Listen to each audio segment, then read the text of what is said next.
So thank you so much, Sheni and Kim, for running this workshop for us. So it's been a crazy last couple of weeks just running everything. Could you introduce yourselves to everyone so they can get to know you a bit more? I'm Shania. I'm recently a grad from Deakin and now I am a workplace graduate.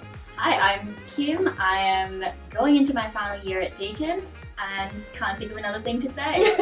That's about being brave and let's continue. Embracing failure. There you go. So Kim, can you tell me what is one brave thing you've done? One brave thing I've done is working with the Deakin Law Student Society on its The Etc. magazine. It was in its first year this year and it was really exciting because it gave me a great opportunity to back a lot of my ideas and back the knowledge that I had, and it really showed me the importance of standing up for yourself and your knowledge. And it resulted in a really awesome publication that I'm really proud of and excited to continue next year. I can attest it is an amazing publication because I'm in it as well. It's a subtle plug. How about you, Sheni? Can you tell me one brave thing you've done? I entered myself into a legal innovation competition this year with Deakin. It was to pitch an idea for a legal innovation app where you solve a problem of your choosing, and I'd never done a competition or pitched an idea to a group of people, which is very terrifying for me.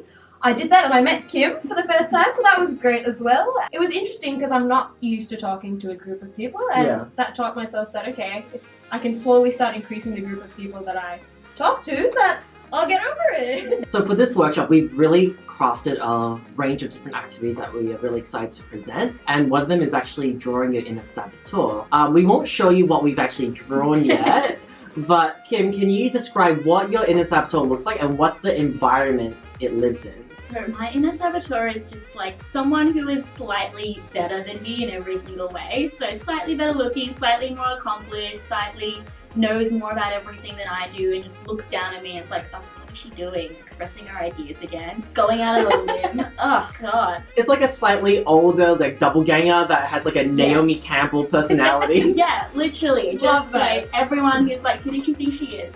Intruding in our space. Yeah, and what environment does your inner saboteur thrive in? They thrive in anywhere I feel uncomfortable. They thrive in groups. If they are they are all ganging up on me, looking from around a corner, just watching me work. It's a school of fish. Essentially. Yeah, they move in a hive mind. Yes. Love it. And how about you, Sheni? Mine's a little ditto. He's a little... A Pokemon? Yeah, a Pokemon who loves to shapeshift and is a bit lazy. Gets distracted very easily, I think, sometimes. And is always like, nah, you should probably not do that idea. Just stay at home, just that sit on your sounds couch. like a Snorlax, actually. It's a combination. He can shapeshift, so it depends on the mood. My little ditto thrives in a coffee mug with chocolate. Is that just reflective of what you eat?